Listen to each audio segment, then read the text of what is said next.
Okay, so questions. I mean, I had posed that question. I don't know if anyone's interested in discussing it, but why are you an Orthodox Jew? Yeah, let's do it. I mean, I don't know. Yeah, I'm just very curious.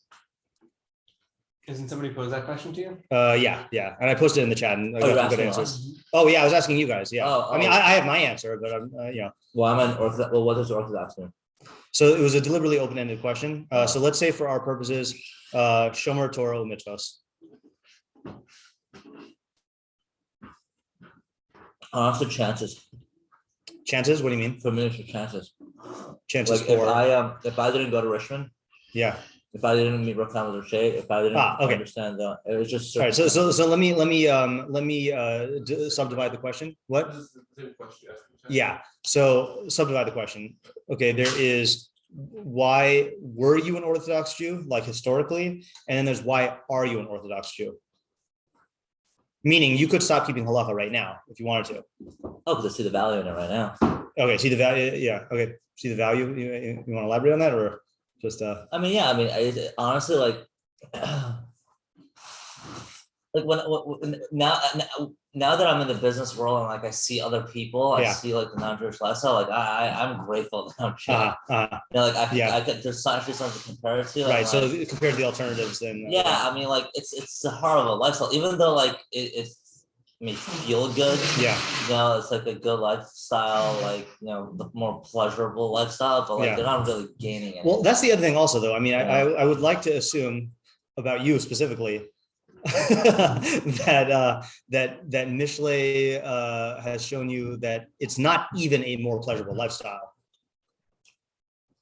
Meaning these people are so caught up in their own consequences and their own, I mean, I'll be honest, it would be nice to like party once in a while, Right.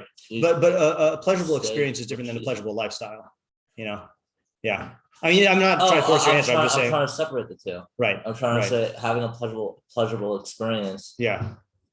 I mean, you asked why am I Orthodox? Right. Yeah. Like, yeah. I mean that's a challenge, like not being able to partake in the pleasurable experience. Right. But the lifestyle as a whole, like that's just like one event. Yeah. Like one thing, but the lifestyle as a whole, like it's like the constant party, which is bad. It's the it's like the meaningless way of living, which there's no like greater thing. It's to me, it's just like there's nothing to look up to. I hear. Yeah. Forward to. Yeah.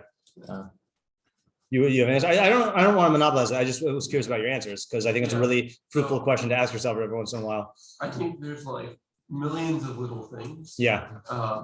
Probably not literally millions that I've noticed so far. Yeah. It's just like, it's like lots and lots of little things that I've noticed. In addition to the fact that I'm convinced that it's true and I like see proof that anytime I'm like learning a sugya.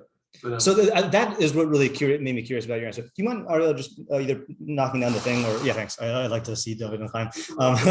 Is that really why you're an Orthodox Jew because of sugyas and because it makes sense, or is I mean, if that's the case, then Harim Shuvach, that's like a very high level, I mean, I think it's a mix of.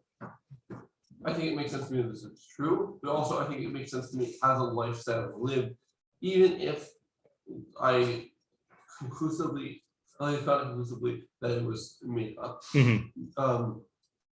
Because I see the benefits of it. Right. So to me, that's a different answer than because it makes sense. It's a different answer than it makes sense in how I initially read it, because that was I meant it with the multiple layers of okay. All right, I hear. Yeah. Yeah. I think at this point, mainly a lot of it is appeal to authority. Yeah.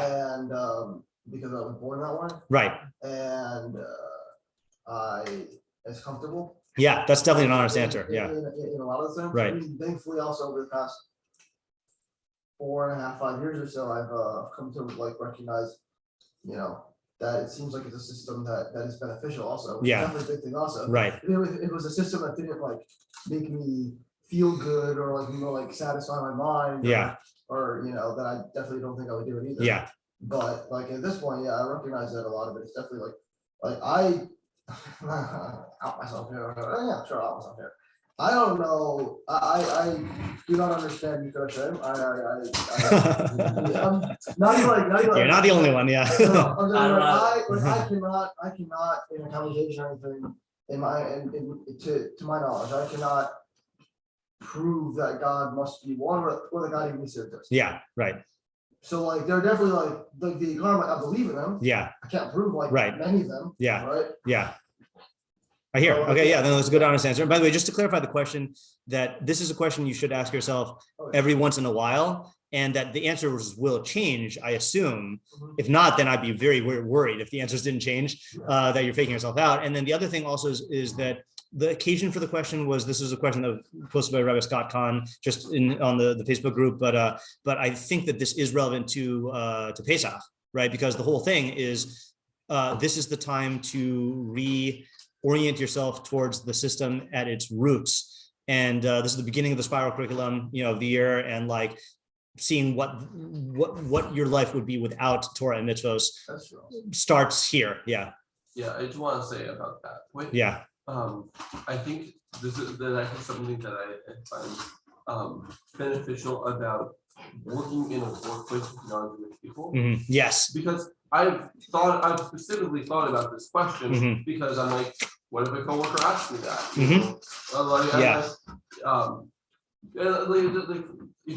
There's like a lot of things that I specifically re-examined and thought about because of that. Yeah. All right. Good. Yeah. that is a benefit. Yeah. All right. I also don't want to be non-RS.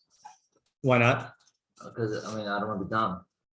I really do believe. Is that what an Mars is? I mean, what do you? I guess maybe I could ask you to clarify what. I think nowadays it seems like, like an Mars is someone who doesn't really learn. It's not an independent thinker, and like they kind of like live life just like the rote. Right. Okay. Yeah. I don't know. Okay. I don't like that. All right. Fair answer. Yeah, David. I think also so far as the question that's nicely ambiguous. Yes. Whether it's talking about say like day-to-day life versus overall life. Yeah. Right. So I think my overall belief in it is different than what keeps me going day to day. Yeah. I think like same. About, yeah. So the day to day maybe like seeing the value in it or giving purpose, whatever things like that. Yeah. Different than like Torah means Yeah. Agreed. Yeah. Yeah, similar in David's dimension. I would say there's two things. So one is intellectually. Yeah. Like I've gone through different stages and steps. And so for me, it makes logical sense that there is a creator. Yeah. Then from there, it makes rational sense that the creator interacts with the world. Okay. And are you using logical and rational differently, or what's? I just want to make sure I understand what you're saying. Logical, I think. For me, there's a certainty there. Then out of the two options, once you say that there is a creator, you have the option of, does the creator interact with the world or does he not interact with the world? And for me, the most effective belief and the best belief, given those two choices, I think then is to say that God does interact with the world, because then that changes the way in which I live my life throughout the world, versus if I just say that God is deistic, then that doesn't allow for, or doesn't encourage me to work on myself or to pursue anything. So for me, in a sense, that kind of falls into a little bit of Pascal's wager. And then once you say that God interacts with the world, so then the question is which system, which religion, and for me, Judaism, I've heard the best arguments for, and as a system that I'm familiar with, is the one that has the most chachma as a part of it. So in that sense, that's what's keeping me within this specific religion. And then beyond that, in terms of the experiential, there is no system that has performed in as great of a way in terms of expanding my existence than Judaism has. And I'll explain that. So recently I was talking about in Shir how we were going through this Ramban, and it completely shifted my entire perspective on how we could view comments. Right. And to have a system which consistently expands my ability to understand and comprehend things. And the experience of being so much more completely within the world by having further and greater conceptions of things. For me is, especially considering that I think as human beings, we're all trying to pursue is greater and greater forms of existence. Yeah. So having a system which continually performs in that regard is something that I don't want to give up on. Okay, that's a great answer. It's Yeah. fun. Learning is fun. That's also true. That is also true. I don't know. Yeah, I mean, so yeah. Oh, sorry. Oh yeah, go ahead. Yeah, and then I'll say my thing, and then we'll do regular question and answer. Okay, yeah. I think another thing that as far as the day to day, Yeah. something that like we've been doing is I think to a significant extent, I made the Torah and mitzvos my value system, such that again, to a certain extent. So you're saying you're perfect? No, I'm just kidding. Yeah. Where if let's say I was presented with opportunity to do some sort of this, or like yesterday at my office they had they got pizza for the whole office. Yeah. Pepperoni? It was pepperoni. Yeah. Nice. Pepperoni pizza is good. Yeah. I never had it. Yeah. Me neither. Yeah. My thinking about why I wasn't gonna have it wasn't like because I was thinking Did you about hear my stomach growling? Sorry. Yeah. Wow. Yeah. Pepperoni pizza is good. Yeah. Yeah, like I wasn't thinking about, like, oh, but my commitment to the system, like it wasn't like, I wasn't thinking about a trade-off because it wasn't a thing that I wanted in the first place. Right. Okay, yeah, I hear that. Yeah, time and then David. Yeah, I kind of want to push back. That's like beauty in the system idea. Okay. Obviously, like I think there's beauty in the system. Yeah. But I feel like if I was raised as a Muslim, like As a heathen, yeah. I actually knew like what they were talking about. Yeah. What's going on there. I would see beauty in the system also. Yeah. I mean, from the Yeah. fact that like I don't know, a lot of Rishonim and Gonim like get a lot of chachma Yeah. from them. Like there's definitely chachma there also. Yeah. So like. Yeah. No, I think that's a good pushback. Yeah. I think that's a good pushback. Yeah.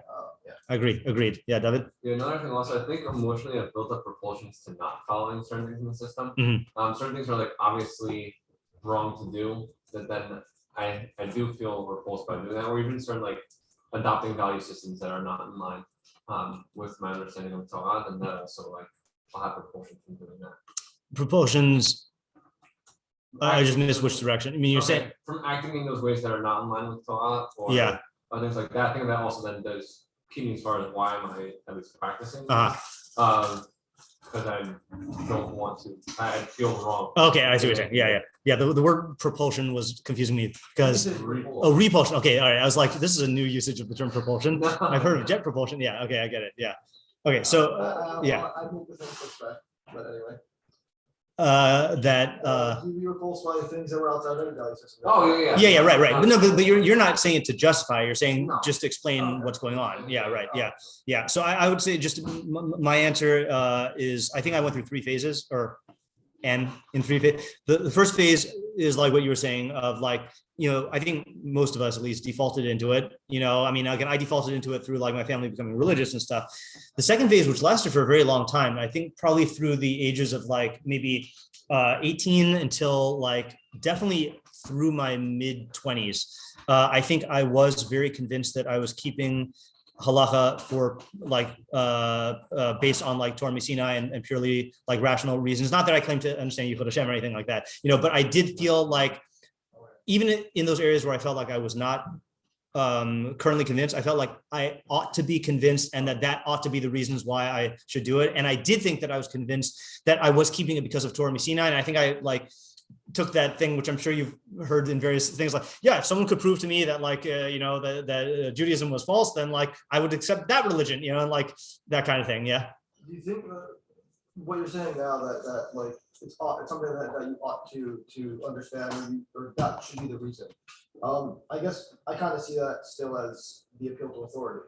Where like the only reason that you would say that is because you see. So I'm not going to say who you like, Yeah, I'm not going to say that that's the only reason you should do that. I think that is the reason why I am inclined to do that Okay. psychologically. To me, it sounded like you're saying the first thing was to bill authority, second thing wasn't.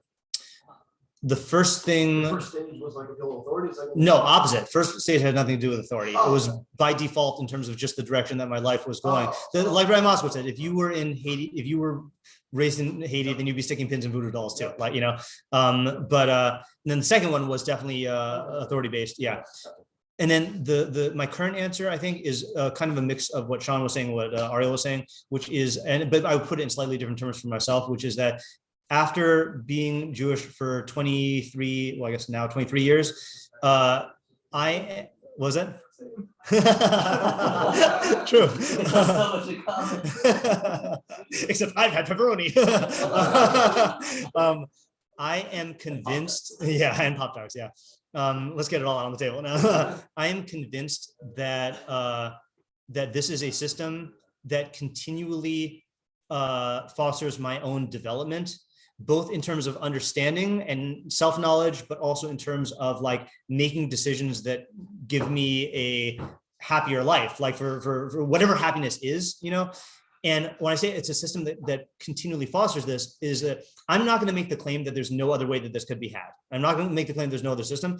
I just know that if it weren't for specifically halacha and the halachic lifestyle, and I include in that living in a Jewish community, and like all that, if it weren't for that, the odds would be way, way lower and almost nil that I would actually be involved in it. I just would not be attached to this lifestyle, and so the system keeps me attached to a life that continually fosters my own development, and the bonus, the development of all the people around me. And that's, I think, partially a function of the fact that I'm a teacher, that and then that itself is very good for me. The fact that my life is spent helping other people to try to develop in that way, and that further developed me. Yeah. So I want to push back based on that. Pushback is kind of pushback. Yeah. I think that there's. Which was what was the point again? That the beauty is not what we say, that the beauty is what keeps you attached to Torah. But if you were raised Muslim, then you would also see beauty in that also. So it's hard to say it as an objective thing, that the beauty of the thing is what keeps you. Yeah. Is that a fair? Yeah. Yeah. So I think there's two different things that kind of got lumped under that. Mm-hmm. There's, while the system has like really creative structures, like structures of halacha, which I think is one thing, and I think that's I think that's something that I think that's a valid point about it. But I think the point that you're making now about the way that Torah pushes a person to grow and develop. Yeah. There's I say a beauty in that structure. Yeah. That is not just wow, this has such pristine categories, because there's lots of people, that have that. It's actually tailor made for humanity. It's Yeah, and if I may, I'm not going to push back, but if I may just ask a clarification question, you can push back if you want, is that my guess, Sean, is that when you said this example of the chametz and shir, it's not that seeing the beauty of the structure of chametz, that like in your private checkbox of religions to keep, you're I was looking for something like this, it's the fact that's an example of the type of it's mind expanding. Yeah, right. Yeah. So yeah. And it's just and the fact, I think I think that's qualitatively different. I think those are the two qualitatively different things. The pristine structures versus the human growth. The human growth, yeah, correct, yeah. Did you say you wanted to push back on that? Yeah. I mean, okay. While I agree based on my belief system that we got a real postmodernist here. Yeah. that the Jewish system is tailor-made for humanity, right? I still think that there's plenty of what to be said about personal growth and the importance of that in other religions as well. Oh, I'm not saying that other religions don't value personal growth. I'm saying that they don't have a system that's perfectly structured to promote it. But again, that's only based on your already existing belief that this is the correct system. So to me, that's not a valid of the system. No, I'm not saying that. But I don't see how it could be possible to say that you could say that you can make a statement that this system is the one that is tailor-made the best without already having accepted that it is the best. also I haven't, researched in other religions in depth. But I can say based on my knowledge of this system that I think all of the laws that I've investigated, and that are, do perfectly work with the way that people work, if that makes sense. Was that sentence understood? Yeah. And which is based on my knowledge of psychology and of based on my knowledge of psychology and like other areas of humanity, that's actually a very, very hard thing to accomplish. Like the whole, listen, for example, like the whole field of UX is trying to figure out how to make things work in a way that works with people, and it's very difficult.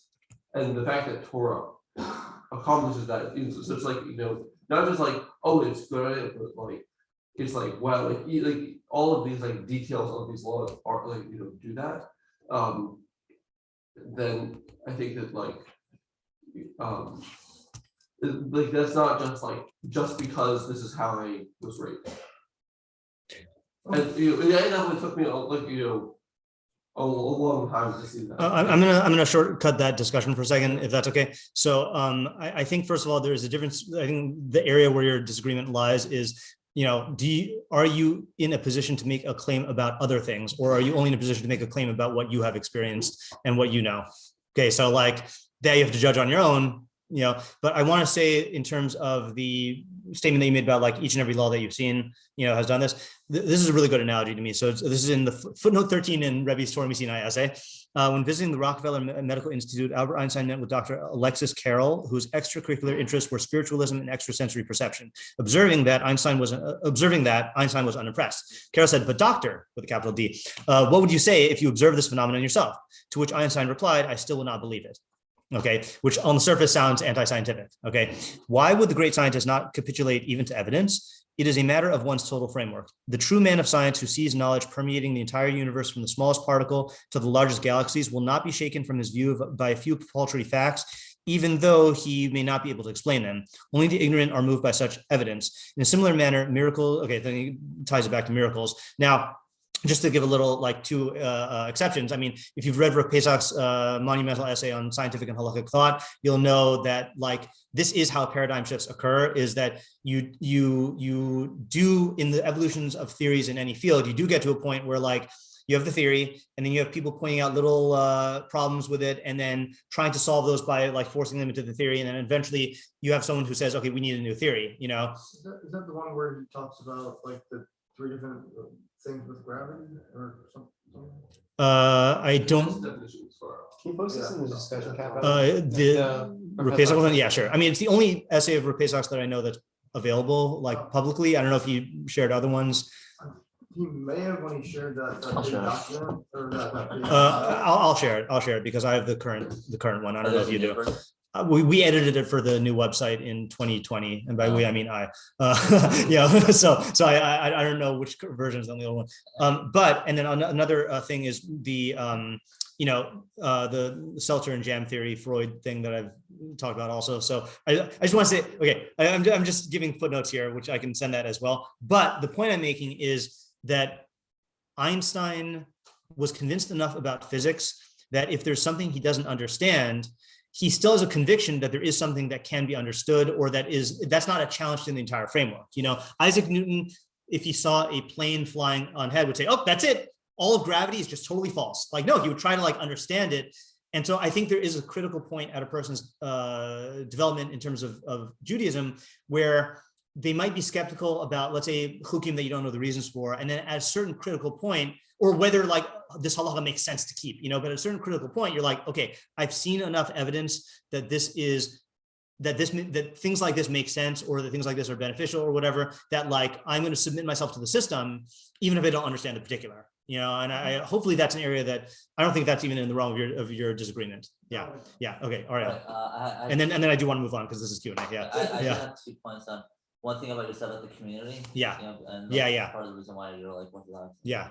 Yeah, I mean, like I think I've said this multiple times, but like even for myself, like if I just know myself and I know that if I'm not in like in a community with like learning and Yeah. like, you know, basically it's like a tie down to like, you know, Yeah. being religious. Yeah, definitely. Yeah, that's So like if I wasn't here, I probably would have been over there right. like thousands of times. And I'm going to give two examples. I think It's just- in terms of me, you know, then I think two other areas where I've seen value in terms of ideas and growth and development and in mind expanding stuff, all this area is in Stoicism and in Buddhism. But the differences are the lack of community and the lack of halacha, you know, the lack of like a system, you know, like these things do not have discrete continuous communities, and they also don't have systems that are obligatory that force you to adhere to practices and refrain from actions that go against the system or that like, you know, don't foster the development. And so I think like you know, that's why I'm saying like if I weren't Jewish, let's say I had not converted or whatever, and let's say somehow miraculously like I was still geared towards like development, which would not have happened, you know, then like, and I found my way to like some, you know, like, you know, mindfulness teacher or whatever, I'm sure I would get benefit from those things. But without the system and without the community, it just wouldn't keep me there, you know, and wouldn't direct me, wouldn't pave out a path. That's the other thing else. Torah gives you a path of many paths of development, you know, and I think that that's different than like the salad bar approach of like, oh, I'm going to pick this thing that looks useful and this thing that looks useful, you know, yeah. And again, I'm not saying that this doesn't exist in other areas. I'm saying that I wouldn't have likely found it. Okay, let's questions. Yeah. Okay, let's go. I did have like one more point. No, sorry. I'm going to make it. We can talk about it later. Okay. Heads and tails. Okay. Heads. Okay. No, I don't. Yeah. Okay, so the question is, what do you do? Or I guess, do you have any advice for when both you and a Chavrusa, or like me and a Chavrusa are both having like an off day or like an off Chavrusa? Yeah. And like we're both, because like usually if one of us is a little like off, the other one can like pull the other one Right. back. Yeah. But like if we're both just like, I don't know, we both didn't sleep all that night, or like we're both just like really distracted. Yeah. Or something. Like, do you have any advice for like how to get back to the Okay, so I'd say two subdivisions. Okay, one is if this is an infrequent problem versus if this is a frequent problem. So it sounds like you're asking if this is an infrequent problem. Okay, so frequent problem, it means that there's something wrong with the dynamic, either how you relate to learning or with that particular Chavrusa that needs to be dealt with on its own. So we're assuming that this is infrequent. Second question is if this is preparation for a shear versus if this is a like Lishma Chavrusa. I'll say preparation for shear. So if it's preparation for shear, then I do think it is important to calculate what will you be able to force yourself to do that is going to be beneficial for the shear, and then do that, even if it's not the normal thing. Like let's say, for example, you just can't, your head is not in Svara then. So then reviewing yesterday's shear again, or like going through the facts and making sure you get that 100% clear. Or let's say you can't do facts. So even though it's not good for your development to just skip facts, you know, maybe that day go and just get the facts from someone else and then say, we're going to work on that. But the goal is to do what's going to be in service of shear. If it's a Lishma Chavrusa, there's absolutely no shame in both just acknowledging that you're having an off day and say, okay, you want to learn something else, you know, and just do some other off topic thing, you know, or like, you know, if it's a good Chavrusa that like you also have a personal development relationship with, like, you can talk about other stuff that's for your development that day. And again, if this is a continual problem, then you need to rethink whether this is a good Chavrusa to like have that goal for or whatever, you know, but those would be my pieces of advice. So overall, you'd say recognize that our Chavrusa, let's say with the shear Chavrusa, yeah, is that our Chavrusa is geared toward getting us ready for shear. Yeah, yeah. And then be able to do whatever we can do in that day, like in that situation. Yeah. Whether it's again, like you said, like skipping the facts, or just reviewing the facts or getting the facts. Right. And at least getting something out of it. Right. Or here's a more drastic example. And like, I want to say, I'm not trying to throw your dad under the bus, but like, I feel like I sometimes hear your dad and Mark, you know, in Repesach shear, you know, in preparing for it, where it's like, it's kachim and it's cheshbon and it's not fun, that sometimes what they'll do is they will learn some other adjacent sugya to keep their head in the area, even though it's not exactly for shear. So like let's say, for example, like you guys are doing chametz in and tashbisu and all that stuff. Let's say you can't get the facts, you can't get this far, your head's not in it. Okay, fine. So do Bakuse and Rambam in the rest of the parak, or in the Gemaras on that. Like keep your head in the game. Something that is going to be, the more you can be involved with shear, then the better. Yeah. Good question. Good. I like those practical, clean questions. Yeah. Okay, sure, Sean. Yeah. So as we were talking about the last question, pepperoni pizza came up. Yeah. Right? And I was starting to think about how we had a discussion in the basement, I think it was this past week, about locker room meat. Right. In terms of, anyways, besides the lab grown meat part, exactly. But technology is creating things that are making things that used to be quote unquote usher to us. Yeah. More mutter, right? Right. Or like that you could find some way to have bad mixtures now possible. Right. So the question is, right, so I know the Rambam talks about in terms of the Humsar Agra of, right, if a person really wants to have that cheeseburger and fights and resist that urge, right, that's going to work on their perfection. Yeah. So the question is, how much is like these technological advancements shortchanging us in terms of our development and the effectiveness of the system? Yeah. And as a result of that, is there an argument to say that even if something is permissible scientifically or technologically, that we should still be abstaining from it in preservation of the system? Yeah. You want to add to that? Well, I kind of wanted to, I have pointed. I mean, like we do see, like even in the Gemara, like who I don't know, I forgot whose wife it was, but like she was able to make a cheeseburger like halachically. Okay, so like I was just saying I found a crazy case yesterday, but yeah. So like I mean, I think that would be like a good example of what you're saying, because like I don't think there's anything different than that. Like you just found a halachically way to do it, and we also just found a halachically. Yeah, right. So that's an example, right? So what I feel like you share. Yeah, right. For a while ago, right? Yeah. It was also kind of ambiguous about whether or not she was praised for that, or like, like it was something that she needed to work on. So there is a shir on the altar. You can listen to it, but I'll give my answer. Okay, I mean, Rabbi Feder gave a good shir on it, but my answer is that I think it really depends on the particular tam hamitzvah and where you're at in terms of your life and your development and your perfection. So let's say, for example, like I know, and I don't know if this is just an out of town thing or if this is a Seattle thing, but there are multiple families I know who are Orthodox Jews who keep a dairy kitchen only, so they just don't have to deal with basar b'chalav. Oh, okay, there you go. Right. All right, fine. So yeah, it's just in New York, whenever I've said that, people are like, what? Because they've never heard of it before. But no. Oh. Only dairy in the house. Oh, never mind. And it's not that they don't eat. It's not that they don't eat meat. It's that they like, oh, we're just going to simplify things. So that those people, I mean, so it's a trade-off, right? Because you are completely avoiding any perfection that you would get from basar b'chalav, but you're also making it easier for So like, look, one of the great things about Torah is Rabbi Hanania ben Akashya Omer Rata Hakadosh Baruch Hu L'Zakos Es Yisrael. God wanted to make Israel, worthy, meritorious. Lefikach hirba lahem Torah mitzvos. Therefore, He gave them many Torah mitzvos, right? And that's the mission at the end of Makos. And like, there are many mitzvos that perfect you in many ways, and like, you're never going to be short of things that you can develop with. So, like, let's say if you hold that the tam hamitzvah is self-control, right, and kedusha, so then you can find other avenues of kedusha, but you're going to miss out on this particular one. But let's say you hold that the tam is a rejection of avodah zarah, right? Like the Rambam, so then, you're going to miss out on whatever the tam is of that particular, a lot of it is dependent on the tam mitzvos. And there is an idea of kaddish atzmacha b'mutar lach, that the halachic requirements are just the minimum of perfecting you, but just because you satisfy those minimums doesn't mean that you're achieving the perfection, and that there's an infinite amount that you could perfect yourself more. So like, there's still ways to perfect yourself even beyond, like, let's say you say that the tam is a self-control, and let's say you keep a dairy kitchen, fine. So you can control yourself in other ways beyond the halacha of, let's say, only eating healthily, or like having, whatever, let's say like there are Rishonim who hold that basar b'chalav has to do with animal cruelty, right?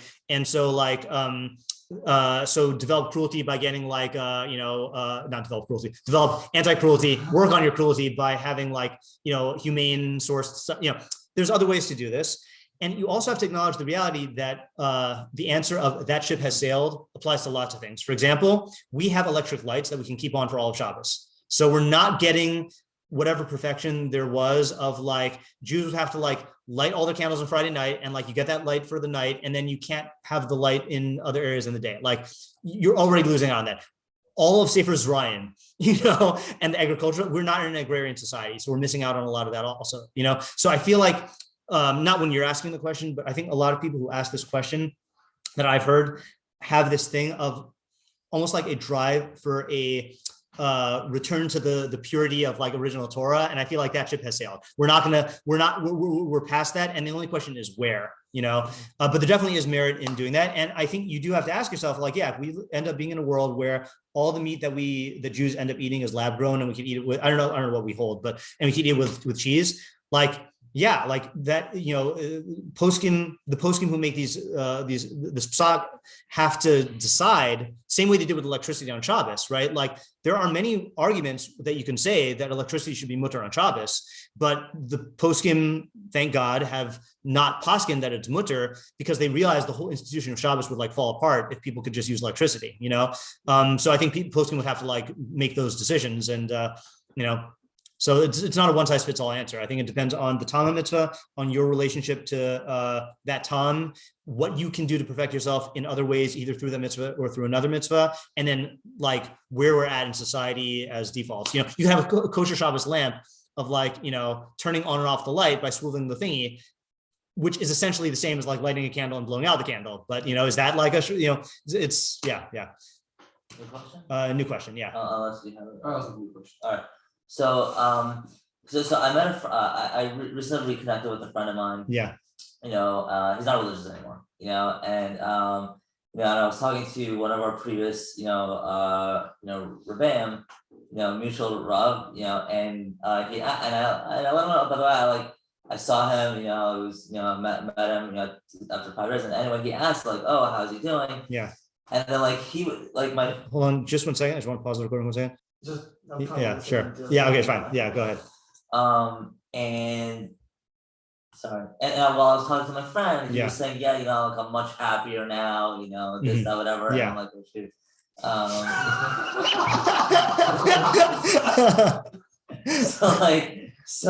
So I mean, he seems genuinely happy, at this stage of life, he's not religious anymore. He's got some tattoos, he's got some, Yeah. And when, Rosh Hashiva, when he asked, oh, how's he doing? I was a little bit of a conflict because I know the true lifestyle, he's living objectively, isn't happiness or whatever, based off of what we know of Judaism, but he seems generally happy. So what's your question? There's 2 full questions. One, how do you answer that question? About how he's doing? Yeah. Okay. Second, it's more of how would I handle a situation where he wanted to reach out to him to catch up with him, but I also felt that he because why am I interfering with his life? Why am I talking to someone else about his life that's not religious anymore, this, that, whatever, he wanted his number to call him, and I felt that maybe it's not the right time because I just saw him and it may make things worse for him. So how would you? Well, I don't know. I mean, regarding the first question, I mean, I don't understand what the question is. I mean, you essentially gave an answer just now, he's not religious and he seems happy. I mean, I don't get what's wrong with that answer. I guess at the time when he asked me, I was kind of I didn't know what to say. So maybe he asked what? He sounds like he's saying that the rabbi asked how this student was doing, this guy who was not religious. He already knew he wasn't religious. Oh, so then I don't get the question at all. Okay, I'm sorry. It's a bad question. I apologize. No, I just don't get. I feel like I'm missing something. How's he doing? He seems happy. I don't get what's wrong with that answer. Okay. Are you worried that the rabbi is going to start questioning whether Judaism actually is needed to make you happy? No, right. The challenge that I was faced at the time, it could have been a stupid reasoning for my emotions for how I felt at the time while I was talking, but in my mind, right? Like we all know he's not religious anymore. Right. We know that's not like a good lifestyle. Yeah. He knew that. I knew that. Yeah. He seemed he was happy. Yeah. So like, like what am I gonna say? Like he's doing well. Like what am I supposed to say? Like how do you answer that question? I don't see why you wouldn't just answer it directly. Like, But what am I answering directly? How what? He seems happy. I talked to him. He seems happy. Okay. I don't understand what's wrong with that. Like, Okay, fine. that's not making a statement on like his destiny as a human being, like achieving like ultimate happiness with capital H. That's just like, he seems happy, and he could even be happy right now. I mean, and then regarding the second question, I mean, if he asked for his number, I mean, look, the Rosh Yeshiva is a independent thinker and a chacham and a big boy. He can make decisions about whether to reach out to somebody. Like, no, it's not. It wasn't about that. It was more about like the timing of the situation too. Like, so then express your concern. Okay. Express your concern. Yeah. Isaac, you had a question. Yeah. Yeah. So thinking about, when keeping halacha around non-Jews, Yeah. to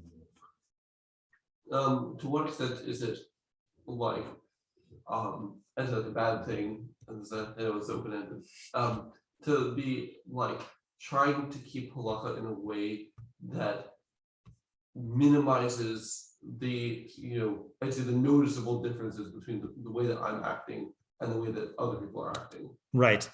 So I think it largely depends on what the attitude of those non-Jews are, and there's no need to. I think okay, for my own personality, I feel like there are times when I catch myself wanting to be noticed for doing something different for various reasons. I think you should be aware of that and like realize that that's not necessarily something that should dictate whether you should, draw attention to yourself or not. But like, unless there's I feel like there's an analogy here. Like I feel like there's a whole group of jokes. I don't know if this is the joke of like, how do you know someone's vegan? Don't worry, they'll tell you, like, I feel like there is a, there's a thing where like, where, yeah, right. Where like how people eat and what diet they keep, like, is there, it's a set of decisions you make and rules you adhere to. Like, if there's a practical need to call attention to it, then fine. And if not, then not, unless you have some sort of like educational, reason for doing it. That's how I would, well, I was thinking more the other way. Yeah. Like, I know sometimes I'll feel awkward, right, doing something different. Like, for example, everyone's not eating pizza. Yeah. Yeah. So, right. I was getting my own lunch. Yeah. And I specifically got pizza because I didn't want it to be like, because it was like, there's gonna be a lot of people. It wasn't just the people on my team who know I keep kosher. Right. I didn't want to have it be like a thing that I was having like a different lunch. Right. Like visibly. I mean, I would say that like, just be aware of why you feel that way and then take that into account. Like, let's say, I'm not saying this is the case in your case, but let's say it comes from shame of being Jewish. For some people, it is like that. So that's something you have to like contend with and deal with. Let's say it comes from fear that they're going to ask you why you're doing it and you're not going to have a good answer. So then work on that. Let's say it's going to come from a feeling of you're going to be socially stigmatized and well then, like use it as like a barometer for like, what your internal state is and then use that in your development of halacha, I think is the general advice. Yeah. For me, it's just annoying. Yeah. So I'd say, so I guess, yeah, I think that makes sense to me, but my question is more like, is that a problem in and of itself? I don't think it's a problem in and of itself. And again, if you look at, not that this is an answer, but if you look at Jewish history, like Jews have gone through all sorts of different countries and times where like in certain cases, Jews have to conceal their practice of halacha for fear of death. And in other cases, you could be totally open about it, and so, the system has tolerated such things from all extremes in the past. But I think that's why it's more of a personal question and a consequence-based question, unless you have like a genocidal maniac who's going to decree, say, I'm going to kill all the Jews because their laws are different for everyone. And, then maybe worry about the Jewish people. But I think it's just a personal developmental question. Okay. Good Q&A. Are you purposely alluding to yes. Okay. Yeah. But that's same Shomas Mikol. Yeah. Right. Yeah. Yeah. Yeah. Okay, good.